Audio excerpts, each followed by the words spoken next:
Quando a gente fala do protocolo TCP ou UDP, a gente está se referindo a protocolos de camada de transporte. Então aqui a gente, só retomando a ideia de camadas lá, né? A gente está falando de uma camada de transporte. O IP a gente já falou que é a camada de rede. O Ethernet aqui a gente já falou que é a camada de enlace e camada física. E nós temos os protocolos de camada de aplicação, então, que estão aqui na parte superior.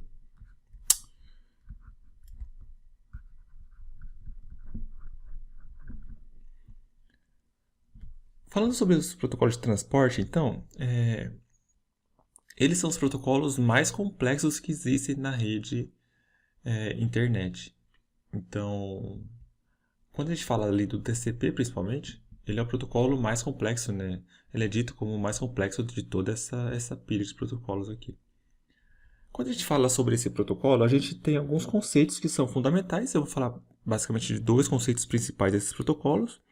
Então, o primeiro deles é como que ele se relaciona com as camadas de aplicação, né? Então, ele precisa, se ele tem alguma informação, ele precisa entregar, né, para uma aplicação correta. Então, para entender o que é uma aplicação, se você tem uma aba aberta, por exemplo, no seu navegador, é uma aplicação. Se você abrir outra aba, né, você está abrindo outra aplicação. Então, tem softwares que às vezes rodam de forma escondida, né, que são aplicações também, ou cada aba que você está usando, cada partezinha minúscula que acessa a internet a partir do seu computador, é uma aplicação diferente. E como que as aplicações funcionam aqui no seu computador? Elas acessam a sua pilha de comunicação através de portas. Então, cada aplicação vai ter uma porta para acessar então a sua pilha de comunicação, e a porta é uma característica específica dos protocolos TCPs e UDPs. A porta nada mais é do que um número, né, de 16 bits, então é uma porta ali um número que vai de 0 até 65.535, para identificar qual aplicação, né, que está sendo tanto usada para ou fazer uma pergunta ou ter uma resposta de algum servidor, né? Então são locais, né? Dessa forma se identifica, né, qual que é a origem e o destino da informação de fato, né, da mensagem.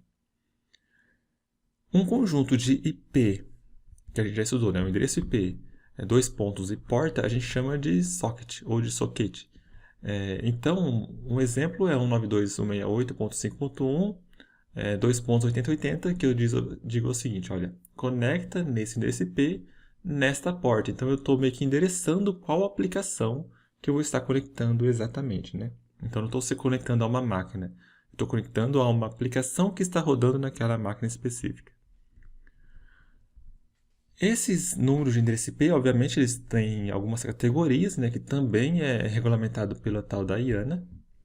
Então, algumas delas, né, o início delas ali, né, de 0 até 1023, são números privilegiados, que chamam, são portas privilegiadas, que elas têm uso padronizado, né? Então, a gente não pode usar essas portas se não for para esses usos que a IANA diz. Então, exemplo, né, a porta 80, ela é guardada especificamente para HTTP, né, que são aplicações ali de internet, né, as páginas da internet. Se a gente está falando de Modbus TCP, que a gente vai estudar depois, a gente está falando ali do TCP 512, é a porta, na verdade, que eu fiz errado aqui, o certo é 502. Então, a porta 502 é específica do Modbus TCP. Um outro conjunto de portas, né, se a gente for da porta 1024 até 49.151, são portas registradas que os fabricantes, então, vão fazendo as aplicações deles e eles podem pedir para a IANA registrar essa porta para que nenhuma outra empresa ou nenhum outro sistema utilize aquela porta que eles fizeram aquela aplicação. E tem o restante, né, das portas, que são portas dinâmicas, né, a gente pode usar na revelia. Então, nessas portas, um exemplo é a 8080, né, que eu acho que muita gente já ouviu falar, que são geralmente, né, utilizadas para teste para desenvolver novas aplicações. Eles usam a porta 8080.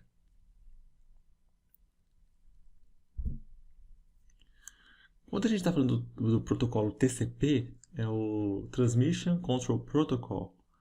Ele é um protocolo orientado à conexão, então ele cria, mantém e finaliza conexões. O que é uma conexão? Era justamente existe um padrão para eles iniciar uma conexão. Então vai ter entre o cliente e o servidor, geralmente é o cliente, né?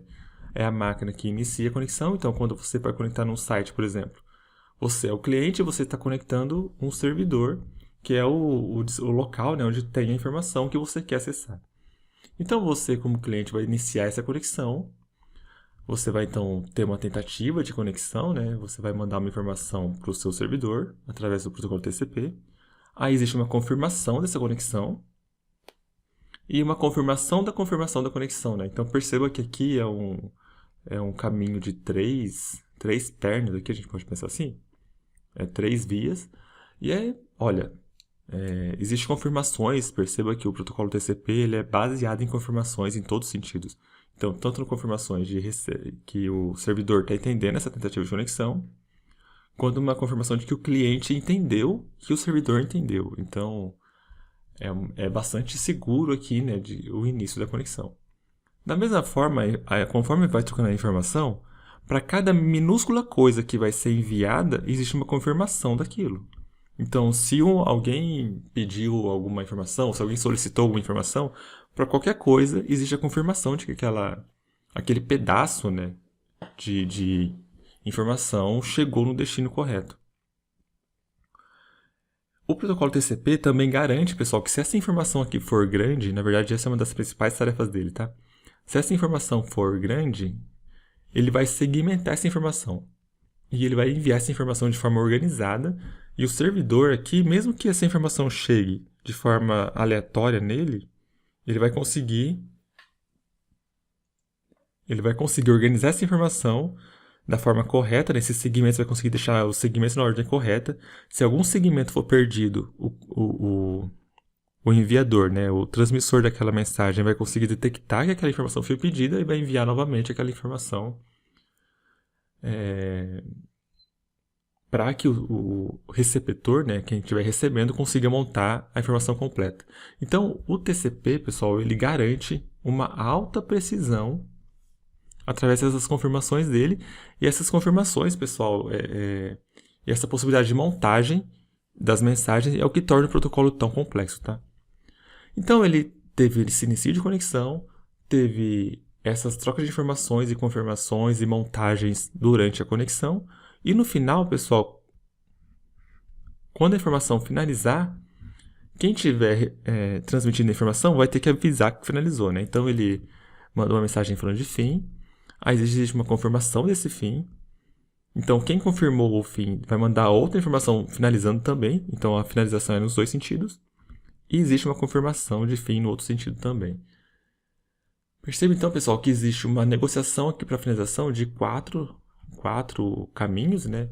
Enquanto que na confirmação de início de conexão tem ali 3 caminhos. Pessoal, então existem padrões certos e já estabelecidos, tanto para início de conexão, quanto para final de conexão, quanto para durante essa conexão mandar as informações de forma muito segura, muito precisa, montar essas informações de forma segura e precisa também no receptor, de forma que o protocolo TCP é tido como um protocolo bastante seguro, tá? E orientado à conexão.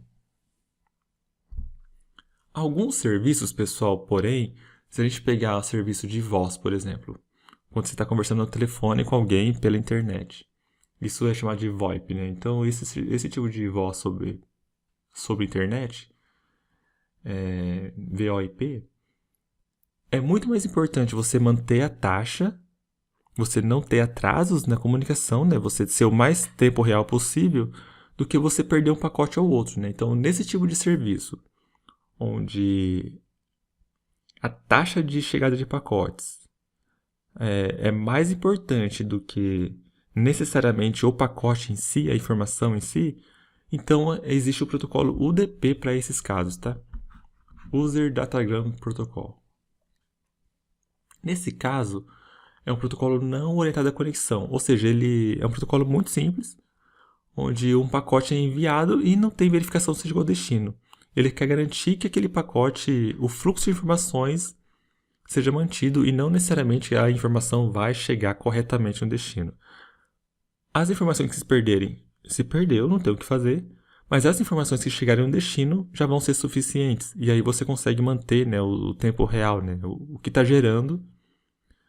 O fluxo do que está gerando está sendo quase o fluxo do que está recebendo. Então algumas se perdem, mas o que recebe já é bom o suficiente. Por causa disso, né, óbvio, esse protocolo é tido como não confiável, e esse protocolo não é orientado a conexões. Então a vantagem dele é mais rápido, é mais leve, só que porém não é confiável e permite perda de dados. Então são dois protocolos diferentes, né, que focam coisas diferentes. Então, por exemplo, o DP, ele não pode servir para mandar e-mail, por exemplo, né? Você não pode perder informações de e-mail. Você não pode usar o DP, por exemplo, para quando são dados críticos, em que você não pode perder esses dados. Porém, quando são dados menos importantes, por exemplo, o dado de DNS. Se você faz uma solicitação de nome de domínio e essa solicitação não chega rápido, então não tem problema, você manda de novo, né? Já se você está numa ligação de voz, enquanto o protocolo TCP iria demorar, né, fazer as negociações dele, ter confirmações e tal, isso poderia gerar uns atrasos, uns lags, né, na voz da pessoa e você não entender o que está sendo dito. Já o UDP ele iria permitir que a chegada de dados, mesmo que alguns falhassem, né, você iria ouvir alguns cliques, algumas falhas na voz, só que ainda assim iria conseguir identificar o que está sendo dito. Existe, assim, a título de lembrança, né? Existem alguns memes em relação a isso, que no TCP, ali, né? O pai e a mãe e tal tratam o filho com todo cuidado ali, né? Enquanto que no DP, praticamente uma mãe reborn ali, né? Que ela arremessa ali o filho pro pai e o pai que pegue, né? O filho no ar, né? E não tem muito cuidado com o dado em si, né? Essa é a ideia do meme. Mesma coisa ali, a gente... Só para retomar a mesma ideia, né? Enquanto que no TCP seria alguém tendo bastante cuidado ali com uma encomenda e tal, no DP seria essa encomenda... Olha, segure aí, né? Receba aí se você conseguir. Pessoal, eu espero que tenha ficado claro esses dois conceitos principais do protocolo TCP e UDP. Ambos têm portas, tá? Ambas têm o mesmo funcionamento de portas, têm as mesmas definições. Porém, o que muda entre um e outro é essas questões de segurança.